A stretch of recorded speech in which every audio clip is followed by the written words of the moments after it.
Greetings, and welcome to the Just Wage Forum 2021. My name is Stasia Reisinger. I'm a recent graduate of the University of Notre Dame, where I studied international economics and peace studies and was a former research assistant for the Just Wage Initiative. This initiative is the interdisciplinary Higgins Labor Program.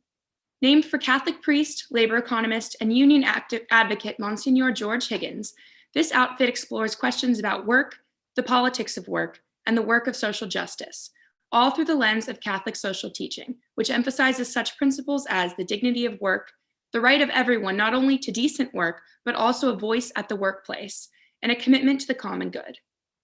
The program is housed at the Notre Dame's Center for Social Concerns, where students, faculty, and staff collaborate with community partners to fuse the efforts of the heart and head in the cause of social inclusion and justice.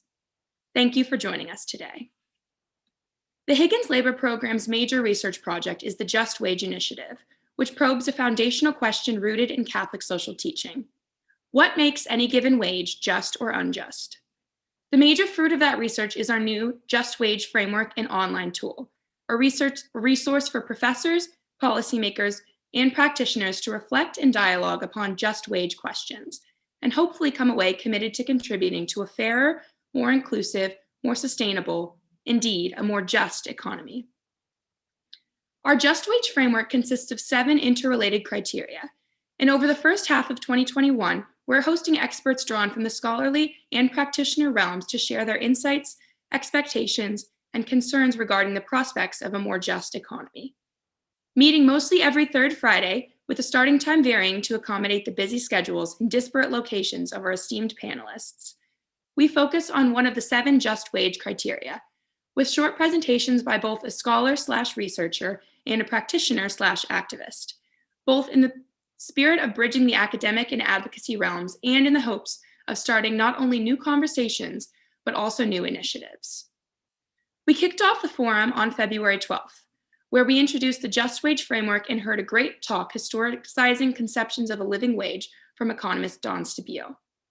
In subsequent sessions, we heard from academics and practitioners on the other aspects of the Just Wage Framework, including the ability of a just wage to provide a decent life for workers and their families, enable asset building, provide basic social security, as well as being neither discriminatory nor excessive. If you missed any of these sessions or would like to revisit them, you can access the videos from the Just Wage Forum website. Our next session, on June 25th at 1 p.m. Eastern Time, is devoted to Criterion 7, a just wage considers performance, qualifications, and type of work. And we're looking forward to presentations by Dr. Catherine Mike, Assistant Professor of Labor and Employment Relations and Women's Gender and Sexuality Studies at Pennsylvania State University, Dr. Patrick Reagan, the President of Crossroads Solar, and Marty Whalen, the Career Program Manager for Notre Dame's College of Arts and Letters and co-owner of Crossroads Solar. To wrap up my engagement with the Just Wage Initiative, I will respond. I hope you'll join us and spread the word. Today, our focus is Criterion 6. A just wage reflects participation by workers. As we see it, a just wage, as well as a wider just wage structure, is best determined by negotiation via union recognition, collective bargaining, and regular contracts. In the absence of collective bargaining, a just wage can be encouraged by standardizing guidelines featuring due process procedures in wage negotiations and disputes, as well as input via bodies chosen by the workers themselves, like staff councils, advisory bodies, and more. Regardless of union recognition, a just wage structure should include representation of workers in leadership positions, such as in the board of directors, and opportunities for co-ownership via stock options and more. I encourage you to visit our website to learn more about this criterion, as we put together a series of resource pages organized into the following categories. What does Catholic social teaching say? What does research show? What is the law? And who does it well? In a few crisp paragraphs, each resource page introduces the topic and points the reader to other resources for deeper exploration. Before we turn to the main event, I should say a note about protocol and participation. We will devote about 20 minutes each to presentations from our featured speakers, followed by 20 minutes or so of conversation between them and a member of our Just Wage working group. We'll then have nearly 30 minutes for discussion where the speakers will answer questions from the attendees. To that end, we ask that you use the Q&A function to raise questions or comments during the presentations and afterward. We will do our best to prioritize and address as many of those questions as we can. For those we don't get to, we can always follow up outside the session via email and the like. Thanks for joining us today, and thanks to all my many colleagues at Notre Dame for helping make this Just Wage Forum possible. Today's first presenter is Naomi R Williams, Ph.D., Assistant Professor of the School of Management and Labor Relations at Rutgers University. Dr. Williams' primary research interests include labor and working class history, urban history and politics, gender and women, race and politics, and more broadly, social and economic movements of working people. Her primary focus is on late capitalism at the end of the 20th century and workers' role in shaping US political economy. Currently, she is revising a book manuscript tentatively titled Workers United, Race, Labor, and Coalition Building in Deindustrialized America, on the transformation of class identity and politics in the second half of the 20th century. Naomi? Thank you, Stasia, for that introduction. I appreciate it. And I also want to thank Dan Graff for inviting me to participate in this forum on the important topic of worker participation in a just society.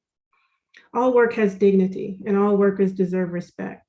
For me, this means that workers receive fair compensation for their labor, a fair share in the profits they produce, participation in decision-making, and the ability to enjoy the fruits of their labor.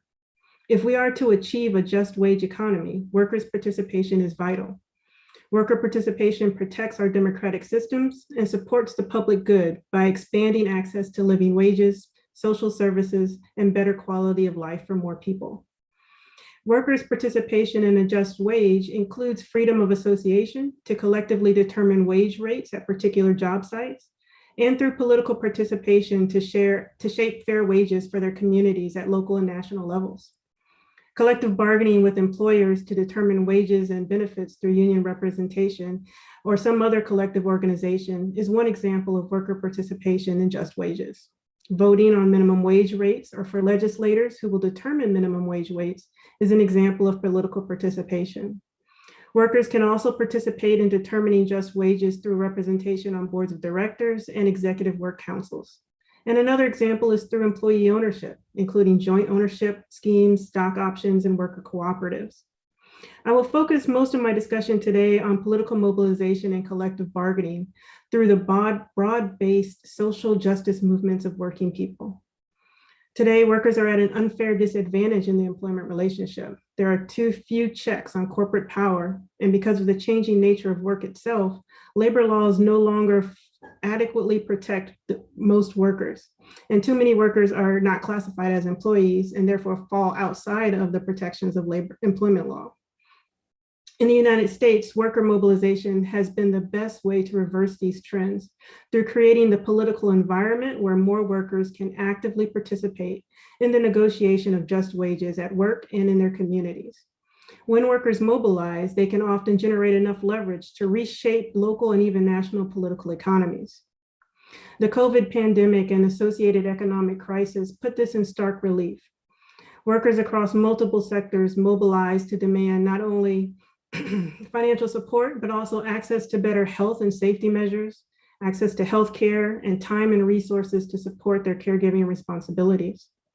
Even now, as the public debates why workers are not returning to jobs as increased vaccinations have helped slow the spread and impact of the coronavirus, it is clear that workers are not accepting bad jobs, those with poverty level wages, dangerous working conditions, and lack of flexibility to care for loved ones.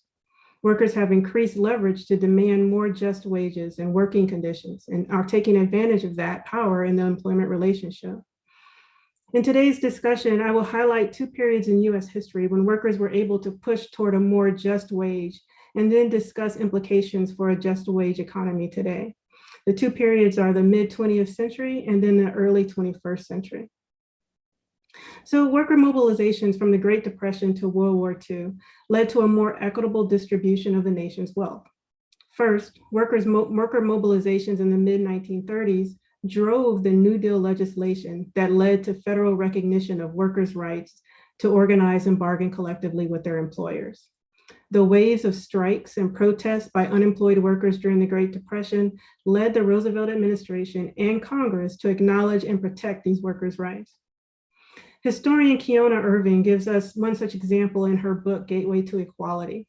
About 1,400 workers went on strike at St. Louis nut shelling plants. These mostly Black women went on strike to demand a reversal of wage cuts that had been happening over the previous years, and equal pay between Black workers and white workers, and also recognition of their union. While the employers expected an easy win, grassroots organizing by the women workers gave the strike the needed momentum to maintain community support and to stop strike breakers from doing the work. And this led employers to giving in to the wage and pay parity demands. And while they didn't get union recognition, the victory led the workers to continue organizing low-wage workers in St. Louis, and is an example of the increasing strike activity in the period leading up to the passage of the National Industrial Recovery Act. And workers across the nation continued the strike activity and protests for the next couple of years, as lack of enforcement and legal battles failed to bring widespread economic relief. And this is where we see the famous sit-down strikes and the growth of the Congress of Industrial Organizations, CIO unions. Elizabeth Cohen's groundbreaking book, Making a New Deal, shows how this played out for Chicago's workers and makes a strong argument for workers' role in pushing for New Deal legislation that helped create the social safety net programs that expanded the middle class and brought increased income and wealth equality for more people after World War II. These mobilizations paid off with a remarkable growth of union membership. By 1935, industrial union membership had expanded beyond 1929 levels. Worker mobilization also forced Congress to enact other measures to build toward a more just economy, including raising taxes for corporations and wealthy individuals so they paid their fair share of expenses to support the public good. Programs like the Works Progress Administration expanded public works programs and provided jobs for over 3 million working people. Other second New Deal programs like the Social Security Act provided unemployment insurance and old age pensions. And importantly, the expanded protections of the 1935 National Labor Relations Act, more commonly known as the Wagner Act, supported people's continued efforts to actively participate in their own economic security. Unionization and strike activity increased in the years 1936 and 1937, even after the passage of the Wagner Act, as workers in the auto and steel industries forced employers to accept collective bargaining. While this was during the period while everyone was waiting for the legal challenges against the Wagner Act to be addressed.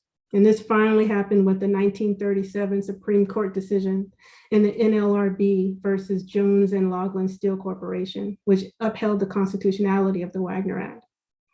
Therefore, worker participation must be included in the just wage framework and is a key criterion for the initiative. Implementation of our existing labor and employment laws came because of mass worker mobilizations. This mass social movement of working people led the federal government, for the first time in its history, to use its centralized power to level the playing field for ordinary people in the United States. This labor liberalism supported collective economic rights, reshaping the US political economy. And worker mobilization expanded those rights and demanded enforcement. A minimum wage, overtime pay, health and safety laws, pensions, access to healthcare through employment, and access to home ownership transformed the lives of millions of working people. It saw a nearly 30-year period of wages keeping pace with productivity in the United States. Mass mobilizations also saw a decrease in the racial income gap as the civil rights movements, mass protests, sit-down strikes, and boycotts reshaped the racial order in the United States. For example, Black workers demanded access to the benefits of unionized jobs and equal protection under the law. In 1940, the Brotherhood of Sleeping Car Porters and Maids, led by A. Philip Randolph, called for Black workers to meet in Washington, D.C. to protest racial discrimination and segregation in hiring during the wartime mobilization effort. By the next year, they had organized 100,000 people ready to rally in the nation's capital. And this was only called off when President Roosevelt issued an executive order banning racial discrimination by military contractors. Black workers joined unions in record numbers during the 1940s, and in particular, boosted the power of CIO unions in their demands for a more equal share of productivity profits. Black workers continued their mass actions and organizing to expand wartime fair employment protections as well. And these mobilizations peaked with the 1963 March on Washington for Jobs and Freedom.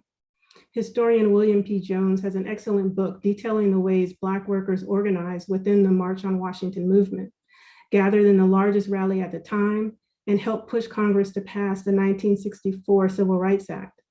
Title VII of that act helped reduce the racial and gender pay gaps and offered some protection through enforcement with the Equal Employment Opportunity Commission. While racial and gender disparities continued and job and income stability were not perfect in the mid-20th century, because of the labor and civil rights movements, more people had access to increased wages, home ownership with wealth accumulation, and higher education.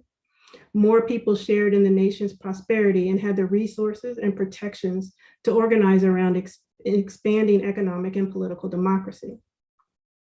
Yet, as scholars have shown, decline of enforcement, shifting focus of political leaders away from domestic economic issues, financialization, economic crises, and neoliberalism led to increasing wealth and income disparities in the United States. While I don't have time today to examine all of these issues, what is clear is that income and wealth inequality have increased over the last 40 plus years as more and more avenues of worker organizing and mobilization are shut off, as the federal government fails to support workers' participation in a just wage economy. And the federal government actively supports increasing the low wage workforce and fails to support existing employment laws.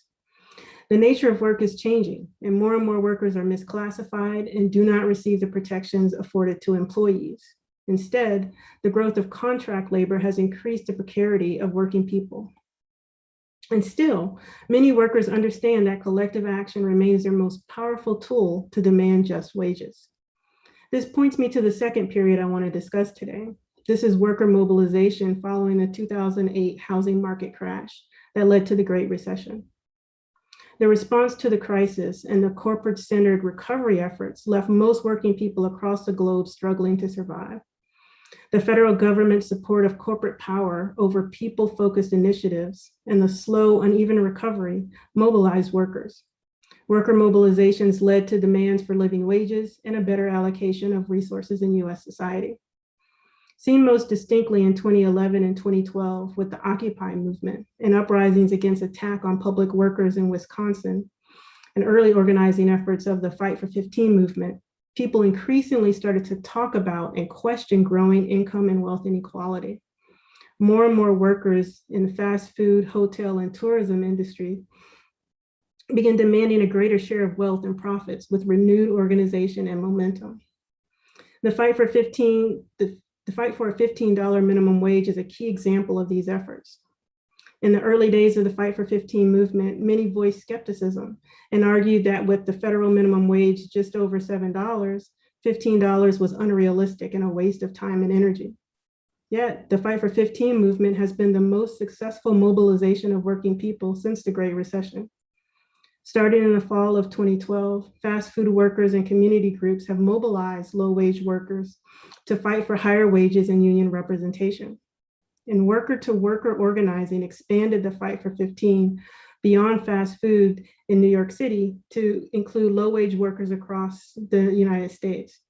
The first such victory was in SeaTac, Washington in 2013, and then Seattle. As the movement spread, workers started seeing increased wages and access to paid sick leave and vacation pay. States and municipalities have followed SeaTac and passed legislation to raise the minimum wage, provide greater workplace protections, and protect workers' right to organize. When given the chance, most people have voted for increasing the minimum wage across the United States. And even Walmart, the anti-union global low-road leader amongst employers, raised wages based on the activism of workers in organizations like Our Walmart and others fighting for $15 an hour minimum wage. This diverse movement has showcased the results of solidarity across employment sectors, race, gender, nationality, immigration status, and religion, as it is expanded to part-time faculty at universities, home healthcare workers, and other people employed with less than a minimum wage. Public pressure through one-day work stoppages, media campaigns dispelling the myths of who works in fast food and who is making minimum wage, and protests at shareholder meetings, lobbying of local and state governments have all led to rising minimum wages across the nation. And these recent mobilizations must also be analyzed within the context of the movement for Black lives that also started in 2012 after the killing of Trayvon Martin and in response to vigilante and police violence. The 2014 Ferguson Black Lives Matter mobilizing linked protest over the killing of Michael Brown to systemic abuse of the Black community through over-policing, disfranchisement, and extraction of community resources. Black Lives Matter protesters linked the battles to distribute economic decision-making power more equally beyond corporate managers and to grant Black people equal protection under the law, demonstrating the link between economic democracy and Black liberation. Keeanga-Yamahtta Taylor's book, From Black Lives Matter to Black Liberation, offers a convincing argument for why all workers should combine racial and economic justice battles to bring about sustained justice in the United States. And this was seen again in the global worker protest in April 2015, which highlighted the ways local community members fostered long-term coalitions and worker power around issues of Black Lives Matter and economic democracy. Annalise Orlick's 2018 book, We Are All Fast Food Workers Now, The Global Uprising Against Poverty Wages, centers the voice of low-wage workers themselves to highlight the ways mass mobilization can bring about a just wage economy. These coalitions also helped shape the 2020 protests around the COVID response, the economic shutdown, and racial justice. The 2020 murders of Ahmaud Arbery, Breonna Taylor, and George Floyd, coming back to back as they did just when the pandemic's economic crisis took hold, ushered in a wave of local and national protests. Black, Indigenous, and other people of color and their white allies took to the streets to demand a racial reckoning, a confrontation with racial capitalism, Black liberation, and economic justice. Low-wage workers showcased their essential role in the US economy while trying to survive on poverty wages. Local communities demanded yet again to defund the police for equality before the law and safe working conditions. And workers and their allies demanded and continue to call for an end to structural and systemic racism. These recent mobilizations and the organizational efforts of workers during the 2020 presidential campaign illustrate the ways working people are fighting with renewed vigor against runaway inequality, austerity measures, and the attacks on economic democracy that have shaped the growth of neoliberal global capitalism over the last 40 years. It also shows that workers continue to have the ability to leverage their collective power to influence the political economy of the nation. Today, it's more important than ever that workers mobilize as a united class to ensure more people have access to living wages, safe working conditions, and dignity and respect at work. This is why worker participation is a key component of the Just Wage Initiative to move toward a more just and equitable economy. Dignity for workers and the work they perform requires workers' active participation through discussions of what a decent life entails. Lessons from history and our current moment show that workers have always and will continue to demand living wages, safe working conditions, and access to healthcare and economic security for uncertain times. Workers understand that their active participation in our political process comes from seeing the value of collective action at work and in their unions and other social justice organizations. Workers can also provide the political will to implement legal protections with strong enforcement to level the employment relations playing field and extend justice to more people. We see that in the current debates around the PRO Act. The continuities of worker mobilization from the 1930s until today highlight the ways workers can mobilize and cooperate to leverage their power to move the state to protect economic democracy. And workers from the margins and those left out of legal labor protections continue to design creative ways to fight for dignity at work and economic security for their communities. A just wage enables worker participation, and workers will continue to demand a seat at the table. Thank you. Thank you, Naomi. Our second featured speaker is Damon A. Silvers, Director of Policy and Special Counsel with the AFL-CIO. He joined the AFL-CIO as Associate General Counsel in 1997. Silvers is also a member of the Investor Advisory Committee of the U.S. Security and Exchange Commission and the Public Company Accounting Oversight Board's Investor Advisory Board. Formerly, Silvers served on the Treasury Department's Financial Research Advisory Committee and as the Deputy Chair of the Congressional Oversight Panel for the Troubled Asset Relief Program from 2008 to 2011. In 2019, he was a visiting professor at University College London's Institution for Innovation and Public Purpose. Silvers is also a board member of the Century Foundation and a fellow of the Roosevelt Institute. Damon? Thank you, Stasia. It's really a great honor and pleasure to be here virtually at Notre Dame. And I want to thank all involved for convening this forum over this past year in these most challenging times, and for the approach of combining researchers and practitioners. I think we can see in Naomi Williams' presentation how fruitful an approach that is, and I'll leave you to judge whether I live up to my end of the bargain. The history that she presented of worker mobilization and the interplay of efforts of workers to raise their voices with the larger fabric of social justice in the United States is one that could not be more timely and important today. I'm gonna start what I have to say about the subject of participation from a somewhat different angle. I think you'll find that my conclusions are very similar to Naomi's. But I'm going to look at it from a sort of a somewhat different place, at least to begin with.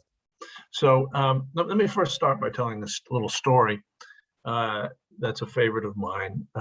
In 1998, and I'm sorry, 1988, and this is important because of inflation, issues of inflation. In 1988, I was working at my first job in the labor movement as a very, very junior kind of researcher and gopher. For the Harvard Union of Clerical and Technical Workers, which was and is a part of AFSCME, and a union that represents the administrative staff and the lab workers and library workers and a fantastic array of different kinds of jobs at Harvard University. And we were in the middle of negotiating our first contract with Harvard when my desk phone, we had desk phones in those days, my desk phone rang. And it was an activist in the union in the Harvard libraries. His name was Garrett Rosenblatt, a guy who had been standing up for his coworkers for many years. And Garrett said to me, because we were in the middle of negotiations for the first contract, he said to me, "You guys can't agree to anything less than $19,000 a year for the lowest paid worker in the university, because that, we have calculated, he and his friends, that is the living wage in Cambridge. And anything else would treat them as means to an end. And according to Immanuel Kant, is unallowable, unforgivable." And I thought that was a pretty interesting kind of introduction to union democracy, and I took a deep breath and I answered him. I said, "Garrett," I said, you're misquoting Kant. The phrase is mere means, not means, mere means, and unfortunately that's not quite as powerful a mandate as what you're arguing for. But we here at the union understand what you mean, and we will do the best we can to get where you think we should get. Now, I think we raised the Harvard Union of Clerical and Technical Workers, which was a union formed out of the women's movement in the 1970s. In their first contract, they raised wages over 3 years at Harvard University for administrative staff by 30%, which, if you know anything about union negotiating, is not a typical union contract. It's 10 times more than you usually get. Or not, I mean, usually it's 3% a year, so maybe it's 3 times more than you usually get. And we got the lowest paid people in 1988 to $14,000 a year, which was about 30% more than they had been being paid before. My memory was, at the time I was being paid $16,000, I think. I thought we actually did pretty well, but we didn't get where Garrett wanted us to go. Now, this somewhat eccentric story illustrates the key issues at play in the phrase just wage. In the labor movement, we believe that a just wage is more than an amount of money. Any amount of money does not necessarily make for a just wage. You can't just look at a dollar number and say that's just or unjust. Though the amount certainly does matter. There are certainly dollar numbers that are clearly unjust, but it's hard to tell whether a particular dollar amount is just, because a just wage is not the same for everyone everywhere. And a just wage is almost certainly more than a living wage. The issues involved in justice go beyond merely getting by. Now, let me explain this a little further. It matters what the context is of the work, what undertaking a worker is involved in, and how others around the worker are being treated. Now, I confess, I used to tell the story of that phone call from Garrett as a kind of joke about what bargaining at Harvard was like.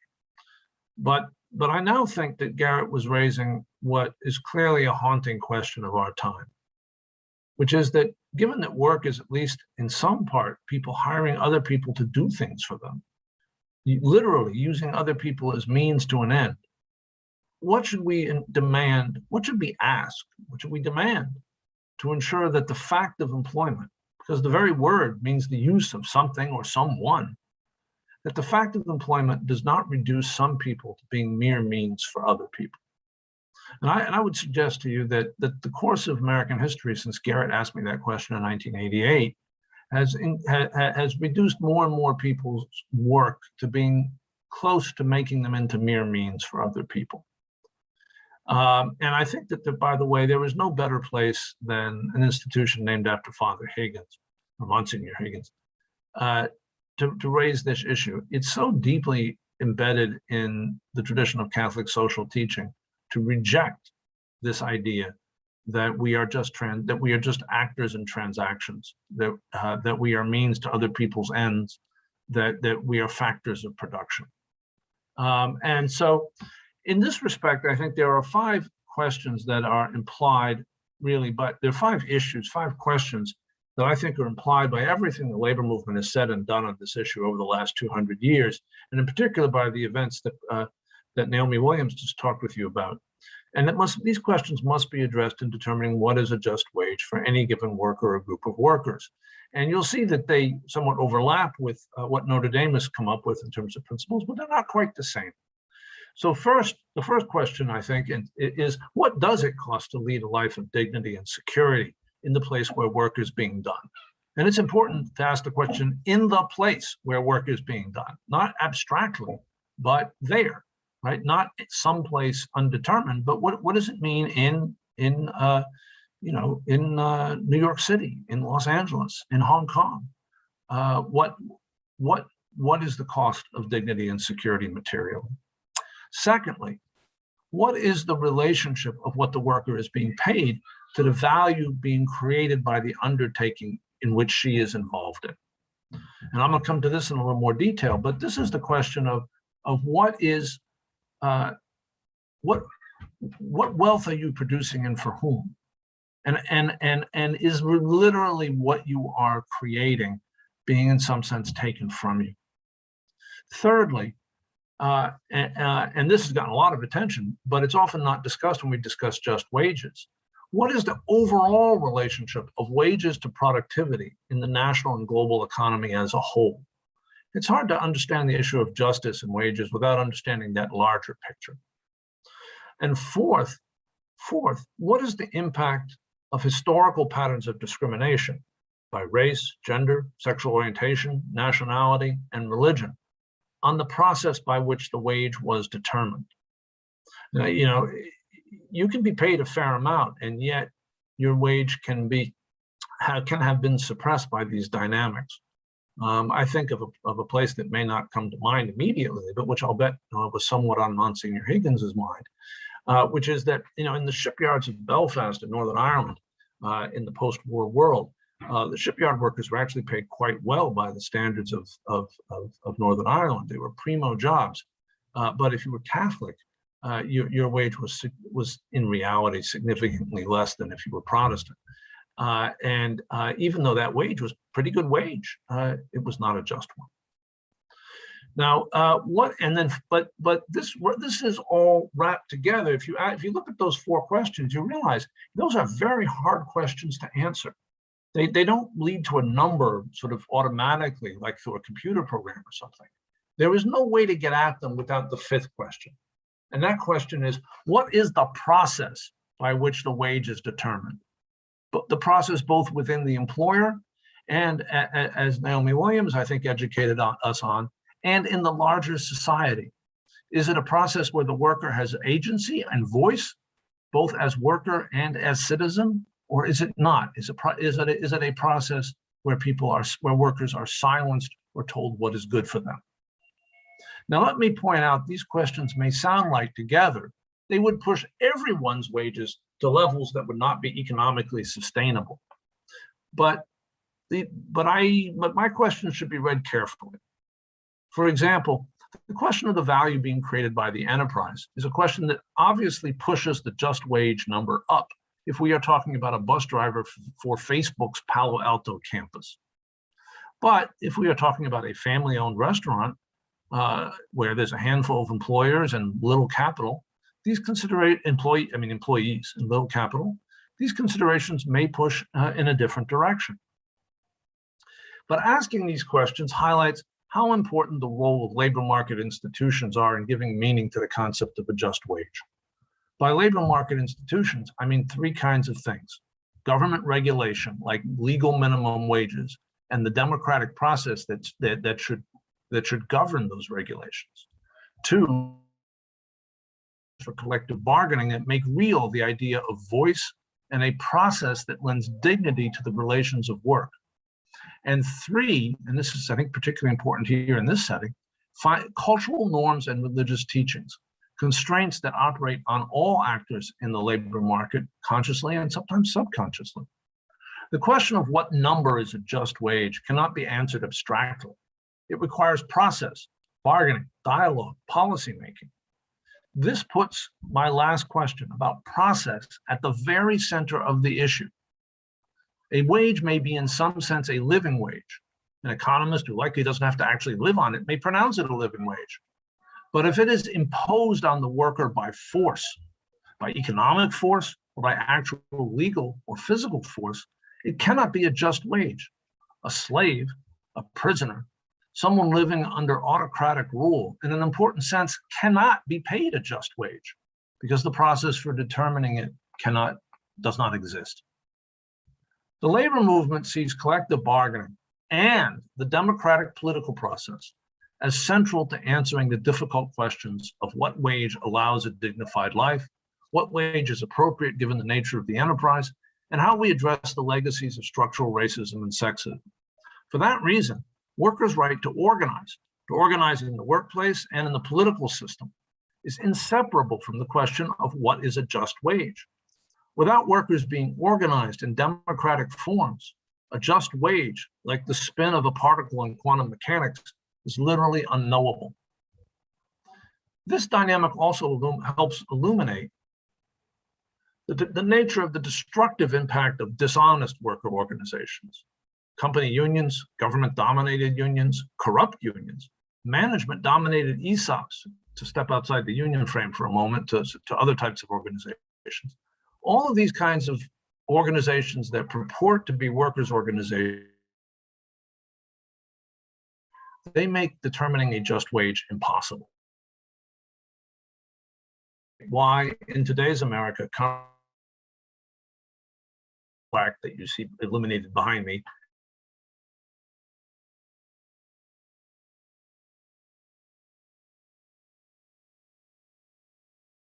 and the wage setting process can be with interest. I've said nothing so far about the productivity of the individual labor market and of the individual worker. Now, no employer is going to agree to pay levels that are completely detached from the productivity of the individual worker. But that cannot be what defines a just wage. No worker labors in isolation. whether they know it or not, whether their coworker is standing next to them or is on the other side of the world, connected by a supply chain neither is fully aware of. The productivity question needs to be looked at both at the level of the individual, of the firm as a collective wealth creating entity, and at the level of labor markets as a whole, national and global. The 20th century industrial labor movement, by organizing wall to wall in factories under the CIO in the United States, as Naomi Williams said, by organizing wall to wall in factories where previously there had been strict divisions between skilled and unskilled workers, forced this point in the industrial workplace. Today, after decades of disaggregation driven by consulting firms, activist investors, and made pretty sounding by phrases like core competency, the modern workplace has separated legally and visibly workers from each other and enabled the impoverishment of workers that contribute to some of the most productive value-creating processes in the world economy. The impoverishment of people who work in reality for the world's wealthiest people. Think of the driver that delivered your Amazon package, the young Chinese woman who assembled your iPhone, the food service workers who literally keep the engineers of Silicon Valley alive so they can become richer than anyone in the history of the world. And the result has been that economy-wide, as shown by the relationship of wages and productivity, we do not have collectively a just wage. Instead, we have a labor market where economic and political forces work together to ensure that the wealth we create collectively together ends up in the hands of an ever-narrowing economic and political elite. But this is nothing new. It is a decision we make every day as a society and a polity. It is a decision that's been made throughout human history, in our firms, in our communities, in our country, and on our planet, whether we have a world of work that can actually produce just wages for the people who do that work. Because in the end, a just wage is not a thing or a number. It is a process, a conversation, an outcome of democracy in the workplace and in the public square, and an outcome of social and moral norms. It is something we choose to make a reality or to turn away from or to destroy in all the various communities that surround and define the world of work. The challenge that we face today, at a time when it is very, very clear that the catastrophic consequences of failure, the challenge that we face today is to make the promise of a just wage and the promise of the process that dignifies human beings through the determination of the just wage, that empowers them, that gives them a sense that they are themselves worthwhile. The challenge is to bring those processes to bear universally, both in our country and our world. As I said before, the alternative is very starkly before us, which is an alternative of conflict, distrust, and ultimately civic failure. But the promise, which I think we can see all around us in our country today, is the promise of a world that actually is capable of social solidarity, collaboration, and democratic processes that can solve the pressing problems that face us. Thank you. Thank you, Damon. We'll now hear a brief response to each of these presentations from a member of our Just Wage Working Group, Dr. Kevin J. Christiano, Associate Professor of Sociology here at the University of Notre Dame. Christiano is the author or co-author of 3 books: Religious Diversity and Social Change, American Cities, 1890 to 1906, Pierre Elliott Trudeau, Reason Before Passion, and Sociology of Religion, Contemporary Developments, with William H. Swados Jr. and Peter Cavisto. He has been elected president of the American Council for Quebec Studies, the Association for the Sociology of Religion, and the North Central Sociological Association.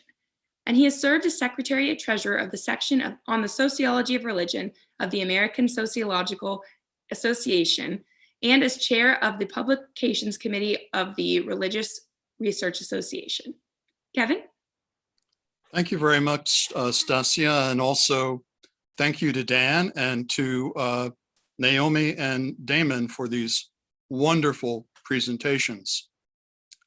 As many of you who are viewing this panel today know already, social analyses that are rooted in Catholic thought, from Rerum Novarum in 1891 to the present day, accord a privileged place to the idea of work.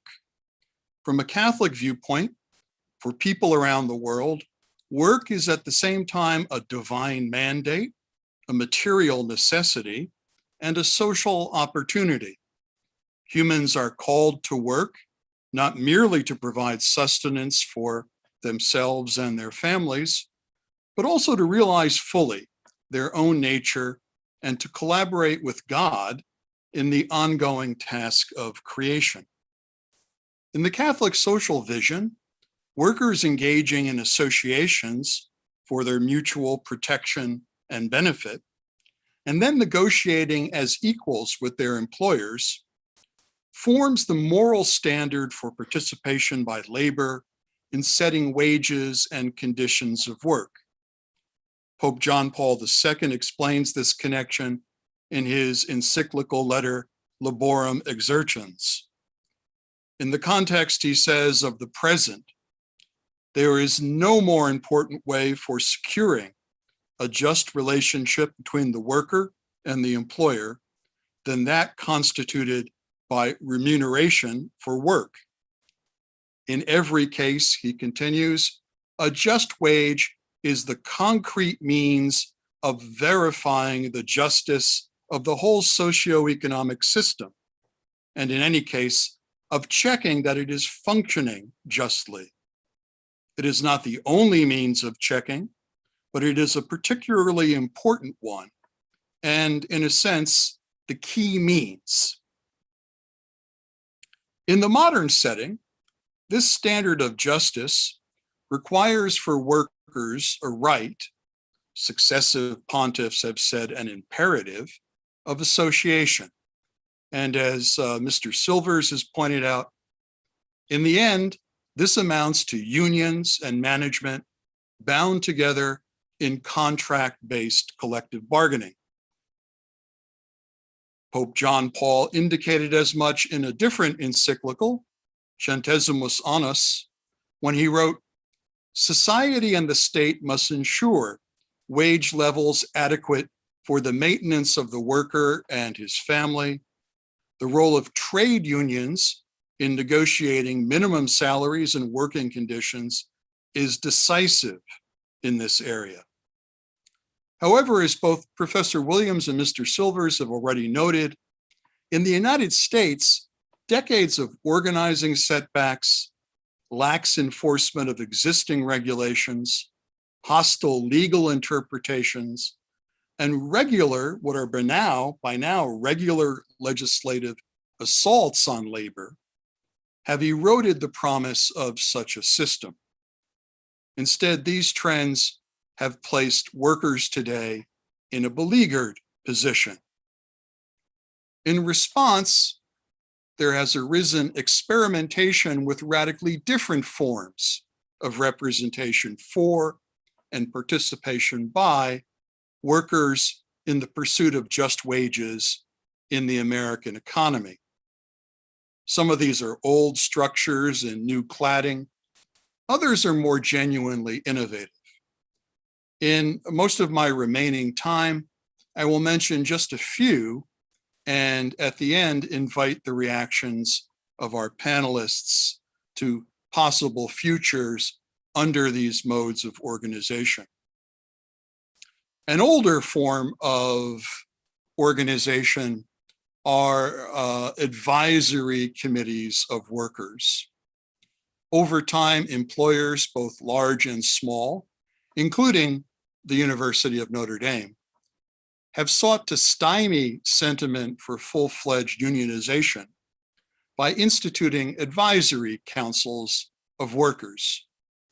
Normally, these are groups of workers who are elected by their peers to bring concerns and grievances from rank and file employees to the attention of the institutions or businesses' management, either for action before the fact or redress thereafter. While there are instances in which such a model functions well, especially when the scale on each side is small and ties of personal trust are carefully cultivated and honored, these bodies run a never-ending risk of regressing into the form, if not the official status, of what were known as company unions, where representatives of labor are co-opted and open advocacy on behalf of labor is discredited and dismissed. A much newer design is that of workers' centers. This is a design that has been embraced by younger militants in the labor movement, which seeks to generate solidarity among workers before or in preference to organizing collective bargaining units. Thus, they bypass altogether the immediate challenge of union organization and certification by advocating alongside of, but not necessarily squarely within, the legal framework for labor relations in the private sector. Workers' centers have shown a certain utility, especially for persons employed as domestic workers, as restaurant servers and other hospitality staff, in personal care, and in small and medium-sized workshops, all of which are venues that are notoriously difficult to organize into conventional unions. There is the example of corporate co-determination, which is a model of labor management relations that is more common in Western Europe than in North America. It involves direct participation by representatives of a company's workforce in the business decisions of their employers. Often this is achieved by placing one or more union leaders on the board of directors of the corporation. Yet neither business leadership nor a good portion of organized labor in the United States has historically favored co-determination arrangements, which are sometimes hampered by the strategic and legal conflicts in the separate roles of a corporate director on the one hand and a labor activist on the other.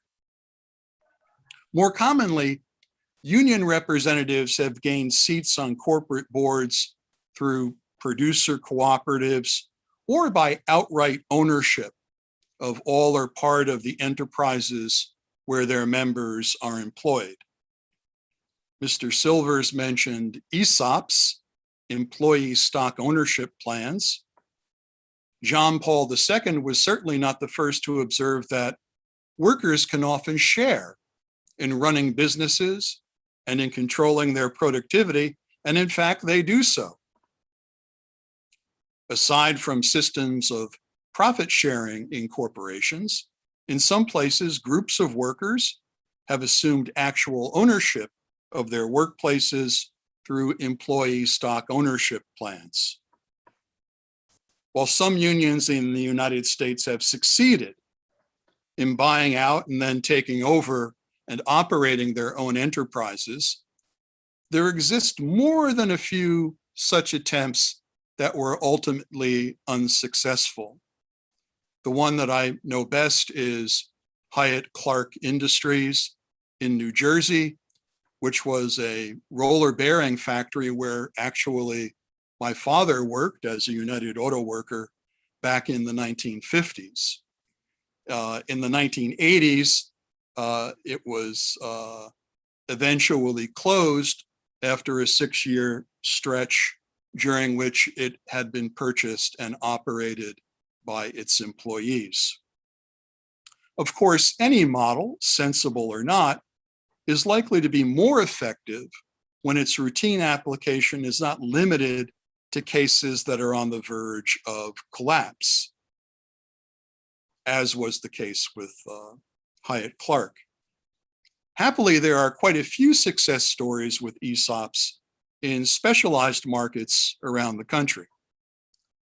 I could go on with lots of examples from the recent history of the labor movement, but perhaps one way to lead off our discussion this afternoon is to ask our panelists whether they see hope for either the older means of worker participation, such as a revitalized and more protected form of collective bargaining, or with any of the newer types that I have outlined, hope to achieve more just wages for American workers?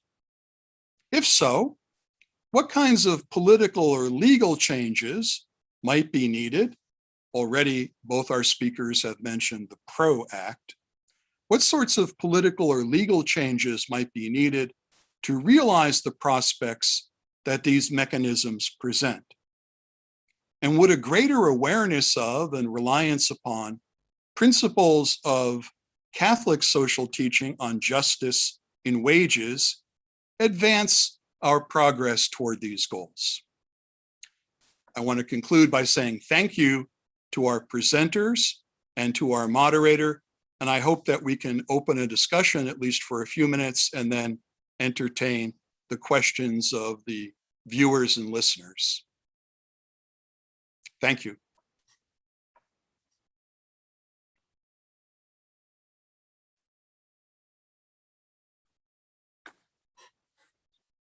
I guess I'm in charge of the discussion, at least at first. So how would you react to the examples that I mentioned? Some of them are, at least my knowledge is that some of them are more popular than others in the eyes of people who have commitments to the existing labor movement. For example, I mentioned, well, there was a rather hostile reaction to co-determination when it first emerged in the United States from George Meany, who was then the president of the AFL-CIO, even though one of the most prominent and first entrants into that status was Douglas Fraser, who assumed a seat on the board of the Chrysler Corporation in 1980 in response to its near demise. And there, the criticism was that one could not be someone with the interests of labor in mind and also share in all of the duties of a corporate director. Bypassing the labor movement, or at least organized labor as we know it today, in the workers' center model also might not be the solution over the long term. They have been useful for mobilizing workers, and Professor Williams talked a lot about that, but not necessarily in getting people to sign union cards, which is often the immediate goal, the near-term goal of any organizing effort. So these things have different valences for different people. ESOPs have been very successful in small cases where workforces are small and markets are well-defined and limited. The larger examples of ESOPs have not looked very good, at least from what I've been able to determine.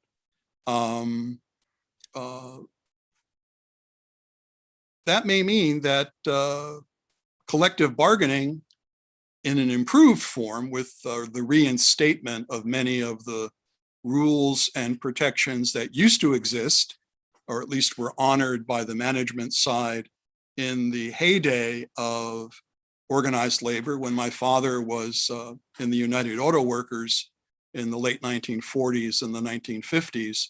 Maybe if unions could get that kind of foothold again, we could go back to some of that prosperity. But I'd like to hear what either or both of you have to think on that topic.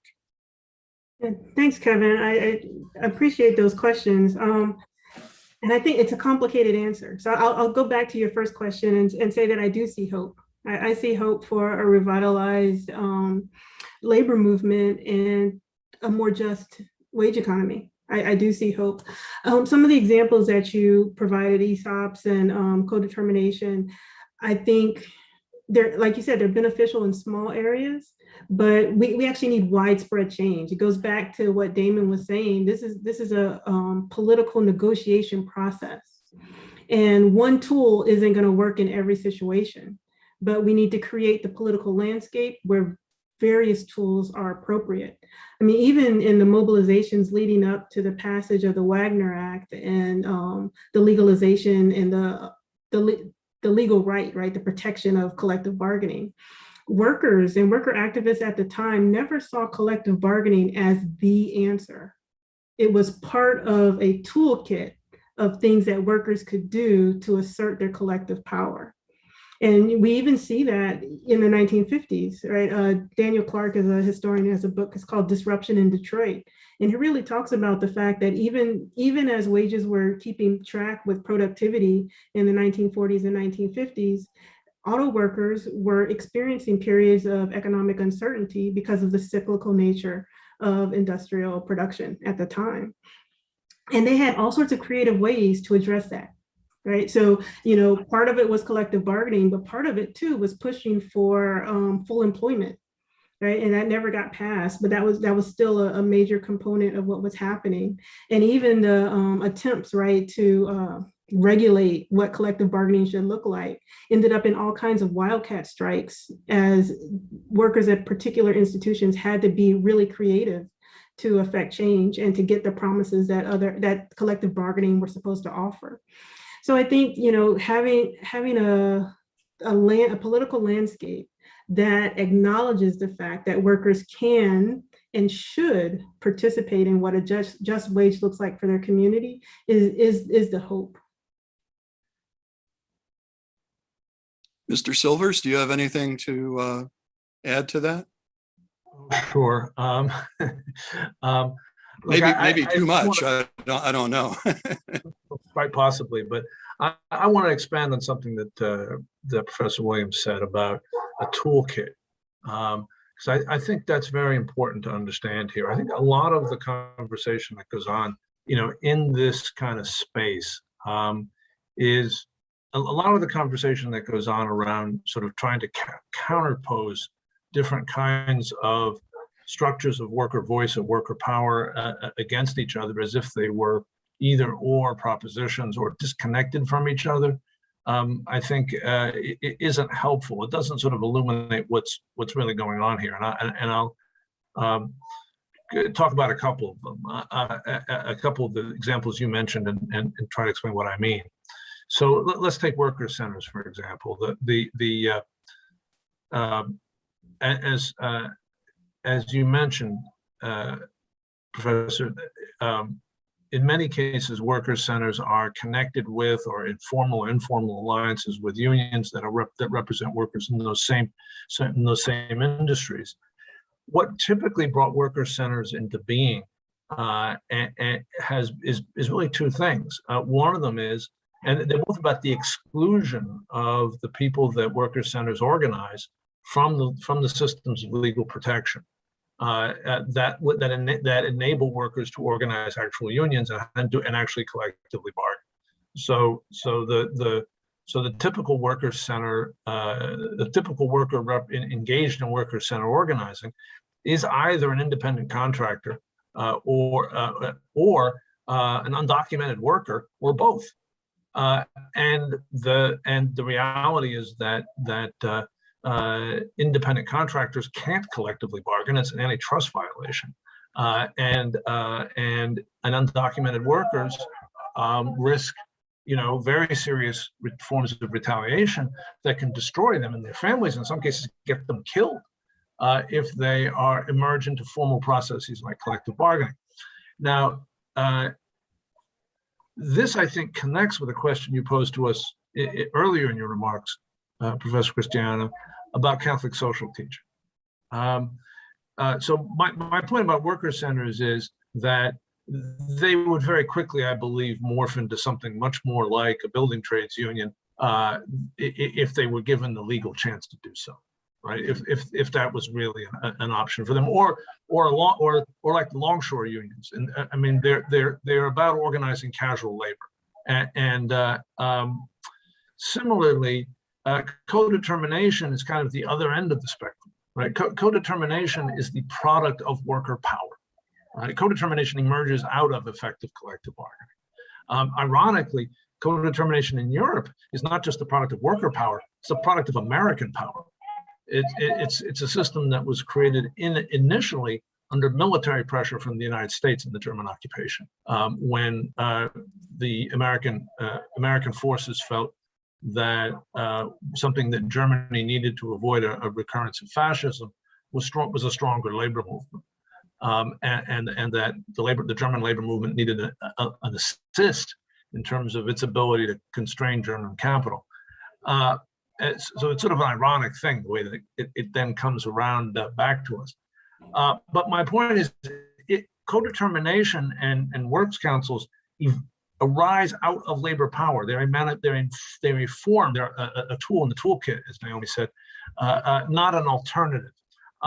But I want to come back and close on this point, because I didn't get a chance to talk about His Holiness Pope Francis and his vision at this moment. And you, Professor Christiano, asked us, like, what role does Catholic social teaching play here if we're going to try to make some progress? And I think Catholic social teaching, and I say this as someone who's very much not Catholic, I think Catholic social teaching is an extraordinarily important force in this moment. I think it has something extremely telling to say to American society about the role of solidarity as a social value. And I think that the challenge that Pope Francis has issued in this space, and it's a challenge to employers and to government, but it's also a challenge to labor. He gave a speech a few years ago to a group of Italian trade unions, where he basically said, you can't be a fortress. Don't be a fortress where some workers are in the fortress and some workers are out of the fortress. Right? You got to be open and be a force for all workers. And he said this in a way that clearly began from a place of solidarity and support, right? But he then basically challenged the Italian trade union movement to expand their solidarity. And I think that Catholic social teaching has a great deal to tell this country right now about thinking about human beings, as I said in my formal remarks, as something other than objects, mere means, and understanding human relationships as something more than a set of contracts. Right? But it also has something very important to tell the labor movement. And if the labor movement is going to grow and revive, as by the way it has many times in the past, right? The events that Professor Williams was talking about followed decades of defeat, collapse, shrinkage. Then all of a sudden there was this tremendous growth. The labor movement's going to be an effective vehicle for today's working people and today's young working people in particular. We really have to listen to the Holy Father's teaching. We have to listen to this business, to this point of being open and not a fortress, right? Not a fortress, but an open city in a sense, but one defined by solidarity. So I hope that's responsive. I'm happy to go into further detail. Oh, that's great. Stasia? Yeah, thank you to Kevin and for both of the panelists. Thanks for your thoughtful engagement. I encourage you to continue this conversation. And along with this, I want to remind the audience that we're accepting questions via the audience Q&A. And to facilitate, I welcome Kelly Reagan, a research associate with our Center for Social Concerns and a member of the Just Wage Working Group. Hi, Kelly. Hi, everyone. Thank you, Naomi, and thank you, Damon, for your presentations, and thank you, Kevin, for your remarks. This has been very helpful and enlightening. Our first question today is from Naomi, and it has two parts. So Naomi, you've included different kinds of worker mobilization in your rubric, so from unions to the Black Lives Matter movement. Are there some that are more important than others? And then secondly, why is there such a disconnect between worker movements and worker mobilization on the ground and the political response of elected officials? Those are big questions. I'm gonna ask you one more time, Kelly. Can you just repeat the first half of it? I was in the middle of writing it down and I got caught up in the second part. Yes, of course. Sorry. The first half is what, given unions and then also the Black Lives Matter movement, are there some that are more important than others when it comes to different kinds of labor unions or labor movements? I'd say no. And it goes back to what Damon was just talking about, right? It's about solidarity and mutual aid and respect. You can really see it too in New York City, for example, with restaurant workers, right? These are contract employees, most of them work for delivery apps, right? So, they're basically working as gig workers, not basically, they are working as gig workers. And they were facing, lack of protection during the pandemic, right? And even lack of access to restrooms to use the bathroom at restaurants when they're, between deliveries. And they recently mobilized and had a big they stopped traffic in New York City and had all of these demands. And a local SAIU, a service employees union, showed up with, by their side in solidarity and said, okay, we're unionized workers, but we're going to support you. And the same thing can be said for the Fight for 15 movement, right? Which is not a union, but is heavily funded by SEIU and supported by different unions and community organizations across the United States and the world, actually. And I think that these collaborative coalition movements are the kinds of things that we need in order to affect the political change. And that gets to the second part of the question, right? There has to be political will to force it. And what I was trying to show in all of these examples of mobilization are two things, really, right? So first, we can't separate social justice movements as something separate from economic democracy, right? They are related. And the civil rights movement was a labor movement, right? Is a labor movement, as we can see in the Black Lives Matter in their platform, right? They're calling for community resources and access to living wages and education and all of these things together, right? They're a better redistribution of the nation's wealth and is a part of this platform. And I think that trying to talk about them as separate movements is what gets in the way of that political will to affect change. And the way workers continue to push and ordinary people, right, continuing to push is what is going to get the PRO Act passed, right? And that is going to stop the well, it's not stop, right? But hopefully limit the misclassification of workers, right, as contract workers outside of it, which I think is the beauty of worker centers, to go back to what Damon was saying earlier. It's, these are workers being creative, finding ways to work in solidarity with each other to improve their wages and working conditions. Right. So using the worker center model, that's just one way to make it happen. Let me stop and let other people jump in too. I don't know if I'm taking too long here, so I'll pull back.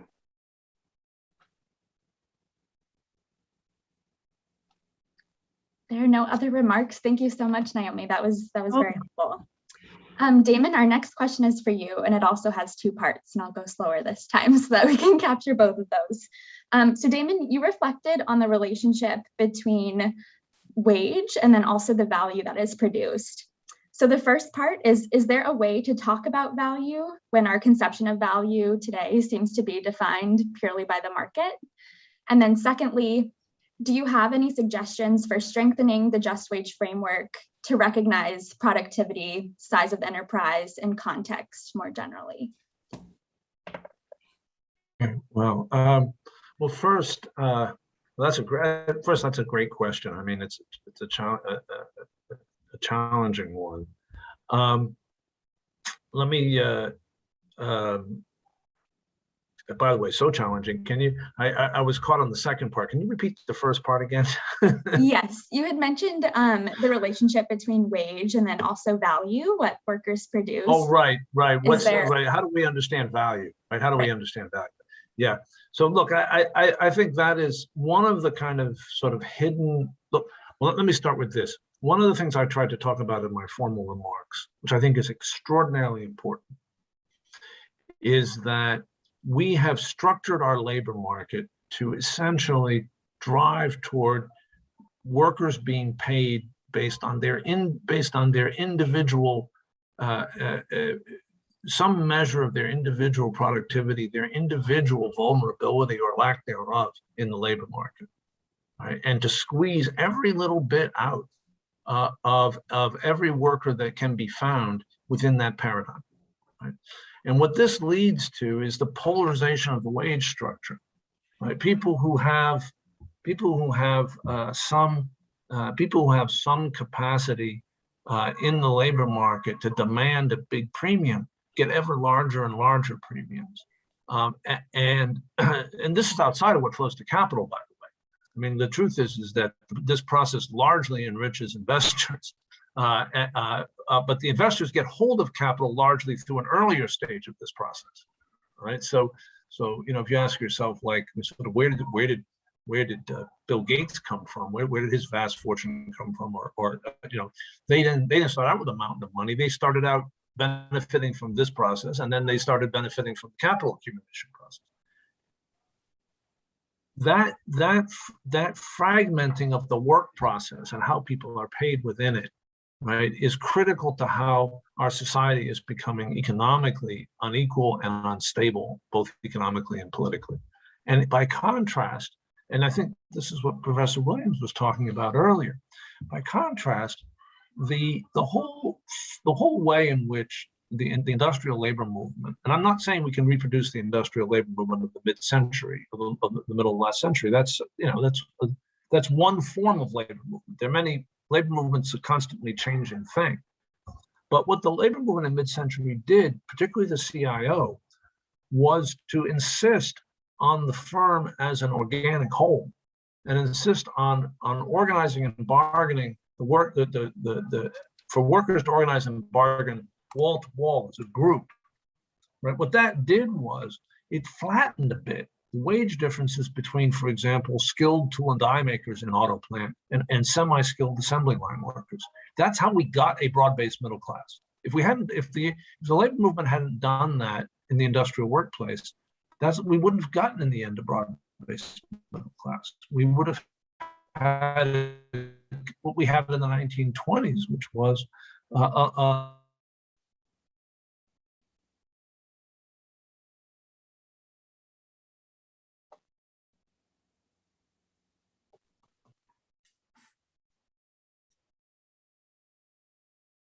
I think we might have lost Damon. Kelly, do you want to go ahead and proceed?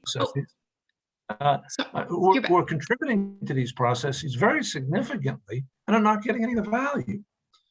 Now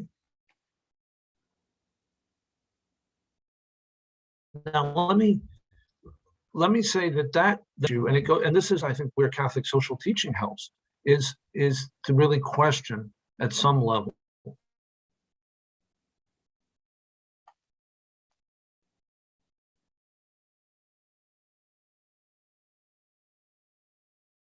I think there seems to be an issue with Damon's internet. Kelly, maybe you could, while we figure this out, maybe we could proceed with the next question and then return to this. Yes, that sounds great. Thanks, Stacia. Our next question is more general. Oh, Damon, now you're back. I'm back.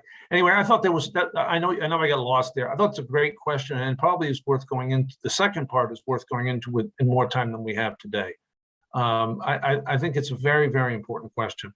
And I also think the question of value is a place where Catholic social teaching can help, and to get us out of a self-perpetuating cycle where, like, garbage in, garbage out, right? We have deeply flawed markets telling us what people are worth, and then we accept that when we come back and ask what should the public policy approach be, and so forth. Though that chain needs to be broken. And it's not an adequate answer to the question, but we don't have time for it. If I may, just really quickly, just to add to what Damon is saying here, I think all of the criteria together kind of answer some of that question, right? So if we think about that, the just wage is not excessive, that means that we need to redistribute it, right? And we need to give more value to the workers.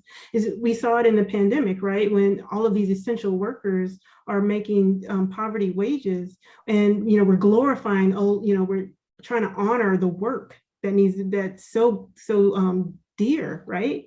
But the workers who are doing the work themselves are not being given the dignity and the respect that they deserve. And so that's where I think the criteria on discrimination and all of the criteria together kind of work to shift that value. Great, thank you. We can move on now to another question from a panelist.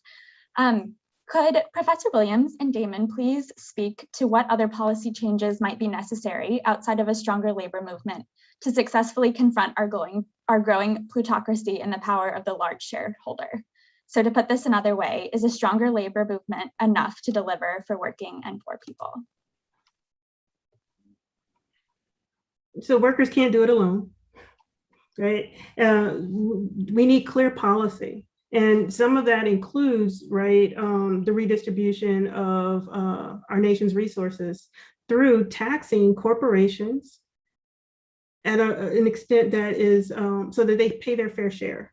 And that's what happened with after worker mobilization in the 1930s, right, with the increased tax on corporations and wealthy individuals. And we need to have an honest discussion of what that looks like. So much of the pushback is, is a misrepresentation of what our tax law is currently and who gets taxed. If you think about it, the largest corporations who have grown so many profits in the years of the pandemic have paid zero taxes. And so they are subsidizing their profits on the backs of low wages for workers and for workers themselves who are paying taxes. And ordinary people are paying taxes and subsidizing the pay of employees at these corporations. And we need to fix that. I think that's one of the hugest problems in the way. Can I just, if you don't mind, let me add to what Professor Williams said for a moment. Fair and adequate taxation to support not both redistribution but also public investment. Right, the programs that President Biden is proposing in terms of infrastructure and the caring economy, they don't even get to the need, but they at least point in the right direction. Public investment that can drive productivity and that can deal with the fact that so much of our country doesn't have access to things like universal broadband or adequate healthcare. An adequate minimum wage, right, is a critical thing, and full employment. Full employment is the context in which workers are able to effectively bargain. And we've seen a Federal Reserve in recent years that has become much more sympathetic to that idea, and on a bipartisan basis.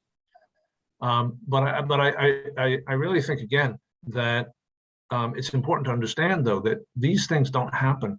These things do not happen because they're the right thing to do.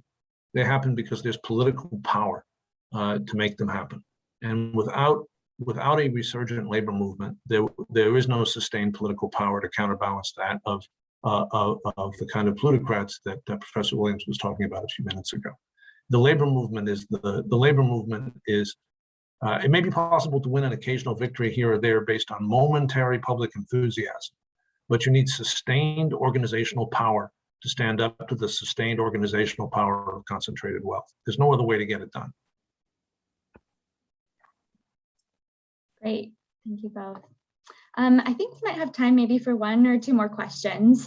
Another question is that it seems the process has dropped from many, it seems that process, Damon, what you were speaking of, has dropped from many Americans' understanding of the employment relationship. What has happened here, as many middle class and affluent Americans do not seem to see the workplace as undemocratic? So how did we get here and how do we change that?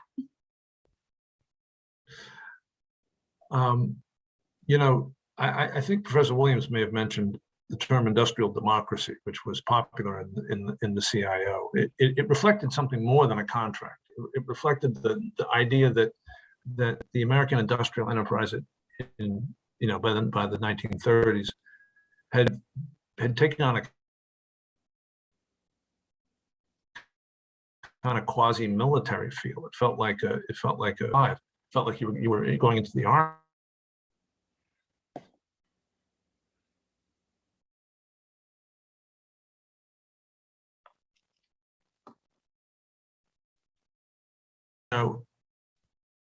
for Americans today, the experience of work has become so divergent.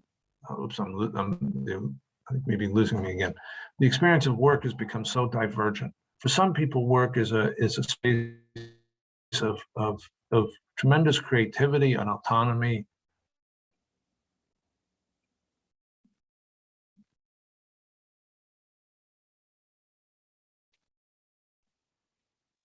I'm not sure when we're going to get Damon back. And just in the interest of time, we are nearing the end. If there are any other quick questions, Kelly, that you would want to throw in, just out of respect for everyone's time. Yes, absolutely. One question I think, Naomi, that one of our attendees asked is about reclassification. What are the best ways, or misclassification, sorry, what are the best ways to combat misclassification? And possibly what is the role of a power differential between employees and employers in misclassification?